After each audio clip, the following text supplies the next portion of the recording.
இயேசு செய்த 28வது அற்புதம் 18 வருட கூனியை குணமாக்கியது. Praise be to God. கர்த்தருக்கு ஸ்தோத்திரம். லூக்கா 13ஆம் அதிகாரம் 10ஆம் வசனத்திலிருந்து வாசிக்கிறோம். ஒரு ஓய்வு நாளில் இயேசு கிறிஸ்து ஜெபாலயத்தில் போதகம் பண்ணி கொண்டிருந்தார். அங்கே 18 வருஷமாய் பலவீனப்படுத்தும் ஆவியை கொண்டிருந்த ஒரு ஸ்திரீ இருந்தார். அவள் எவ்வளவேனும் நிமிரக்கூடாத கூனியா இருந்தாள் என்று பார்க்கிறோம்ல.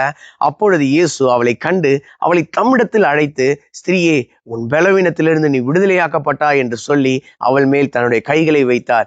உடனே அவள் நிமிர்ந்து தேவனை மகிமைப்படுத்தினாள் என்று நாம் வேதத்துல வாசிக்கிறோம்ல. இந்த பகுதியில் அந்த ஸ்திரீயினுடைய வாழ்க்கையை யோசிச்சு பாருங்களேன். 18 வருடமாக பலவீனம், நிமிரக்கூடாத கூனியாக தான் இருந்தா. ஆனாலும் அவள் ஓய்வு நாளில் தவறாமல் சபைக்கு வந்தால.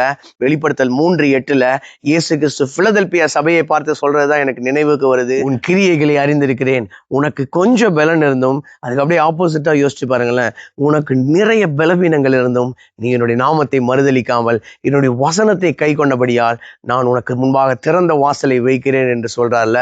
நிறைய பலவீனம் தான், கொஞ்சம் பலன் தான் இருந்துச்சு. ஆனாலும் எவ்வளவேனும் நிமிர முடியாத அந்த கூனி தேவாலயத்துக்கு தவறாம வந்தாங்கல்ல. நாம் சபைக்கு தவறாம போகிறோமா? யோசிச்சு பாருங்களேன். எபிரேயர் 10:25 எபிரேயரை எழுதி ஆக்கியோன் சொல்றாரு, சபை கூடி வருதலை சிலர் விட்டு விடுகிறது போல நாம் விட்டு விடாமல் ஒருவருக்கு ஒருவர் புத்தி சொல்ல கடவோம். நாளானது எவ்வளவு அதிகமாய் சமீபித்து வருகிறதோ அவ்வளவாய் புத்தி சொல்ல வேண்டும் என்று சொல்றாருல. நம்முடைய வாழ்க்கையில பலவீனம் தான், கஷ்டம்தான், வேதனையின் பாதை தான். ஆனாலும் அதி சீக்கிரத்தில் நீங்கும் இந்த லேசான உபத்திரவம் மிகவும் அதிகமான நித்திய கனமகிமையை ஒரு நாள் உண்டாக்கும். தேவனுடைய வாழ்க்கையில் பெரிய காரியங்களை செய்ய போகிறார். என்னுடைய வாயின் வார்த்தை, என்னுடைய இருதயத்தின் தியானங்கள் கர்த்தருக்கு முன்பாக பிரீதியா இருக்கட்டும். கர்த்தருக்கு சித்தமான இன்னொரு வீடியோ பதிவில் நாம் சந்திப்போம். God bless you all. Thank you so much.